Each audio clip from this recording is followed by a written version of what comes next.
হায় মানুষ কেমনে মরণের কথা ভুলে যায়। কিভাবে তুমি ভুলে গেলে মসজিদের মাইক থেকে এলান হবে তোমার নামে, অমুকের সন্তান অমুক মরে গেছে। হায় তোমাকে ধোয়ানোর জন্য নতুন সাবান রেডি হয়ে আছে, বড়ই পাতা গরম পানিতে মিশিয়ে তোমাকে গোসল দিবে, মশারি রেডি হয়ে আছে, বান বাগানের বাঁশ কাটা শুরু হয়ে গেছে, কাফনের সাজ করা কাপড়টাও তোমার জন্য নিয়ে চলে এসেছে। সদস্যগুলো কাঁদতেছে, মা হাজারি করে কাঁদে আব্দুল্লাহ, স্ত্রী কাঁদে, সন্তানগুলো বাবা বাবা বলে কাঁদে, সব কাঁদে। হায় বন্ধু, হায় দোস্ত, হায় এত ভালো মানুষ ছিলি, কেমনে তুই অকালে এত তাড়াতাড়ি চলে গেলি। চার বিহার আর পালকিতে নিয়া কলমা শাহাদাত পড়তে পড়তে মসজিদের সামনে হাজির করবে, আতর লোবান লাগানো হবে, সুরমা চোখে লাগানো হবে,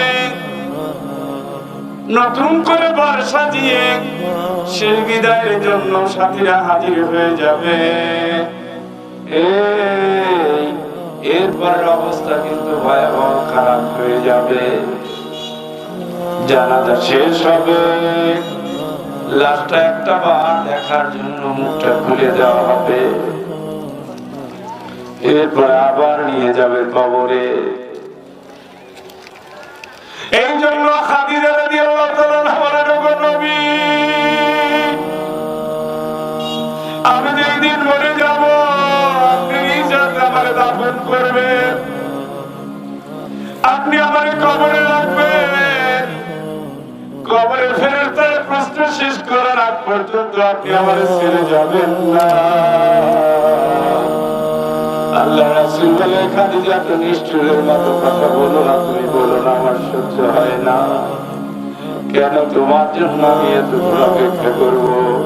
খাদিজা বলেন, ইয়া রাসূলুল্লাহ, মরার পরে মালাকুল মউত বিদায়, কিরামান কাতিবিন বিদায়, দুইজন ফেরেশতা আমারে প্রশ্ন করবে, আপনি তো জানেন ইসলামের জন্য আমি কি করেছি, জীবন ভর নবুয়তকে স্বীকৃতি দিয়েছি, আল্লাহর পরিবারের দায়িত্ব পালন করেছি, দ্বীনের জন্য সব আমি কুরবান করে দিয়েছি। ওগো নবী,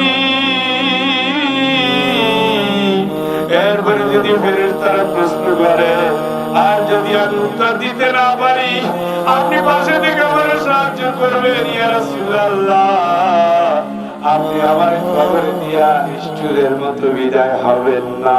সুবহানাল্লাহ। রাসূল মা খাদিজার কবরে দিয়া কান্দে, আল্লাহ খাদিজার প্রতি তুমি রহম করো।